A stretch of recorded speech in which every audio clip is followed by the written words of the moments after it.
I'm Paul Vigna, a member of the PennLive editorial board, pinch hitting for John Misick, who's off in Erie today covering President Trump's visit. We have George Scott here, who's a Democrat running in the 10th Congressional District in Pennsylvania. And we are going to ask George 5 questions. He will get 30 seconds for each of the questions. George, welcome. Thank you, Paul. It's a pleasure to be with you.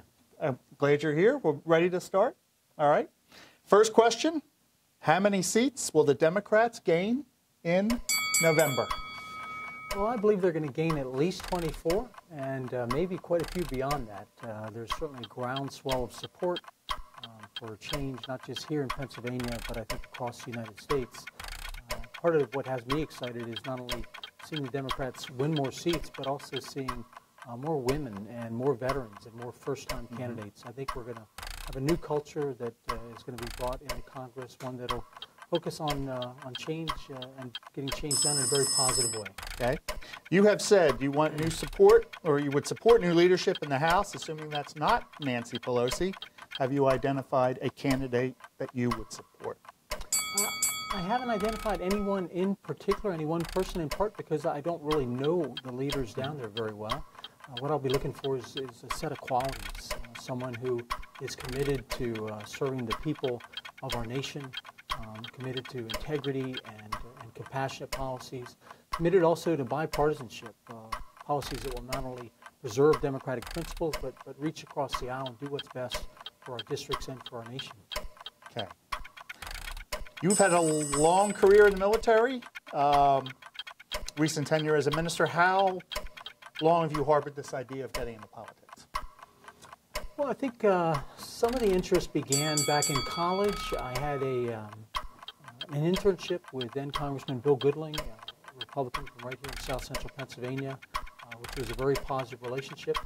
But after college, I went into the United States Army and served on active duty for 20 years, and really didn't give much further thought to it after those experiences of serving in the Army. It wasn't really until just the past election cycle, 2016, that interest in me was stirred by what I saw happen. Okay. Have we reached a point where it's impossible to cross the aisle and try and get things done? How do we bring that chasm closer? Yeah, it certainly is very difficult in today's political environment where both sides tend to seek what divides us rather than brings us together. I don't think it's impossible, though. I think it all starts with personal relationships, and that's what I intend to do. I intend to go down there and seek personal relationships, not just with people in my party, but also with folks on the other side of the aisle, and try and find people who are like-minded that want to solve tough issues and do that in a way which serves the best interests. Okay. Certainly people know you. All your years in the military, almost 10 years as a minister, Lutheran minister in East Berlin. It's one thing no one knows about you.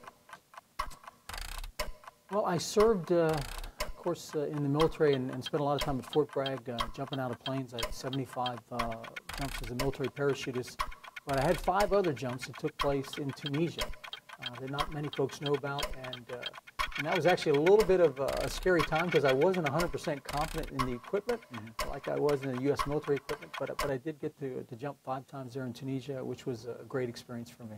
Okay. Good. So there's one. So you'll have to come up then with another what they don't know about you now that you crossed that one off the list. Exactly. George, thanks for coming in today. Thank you, Appreciate your time.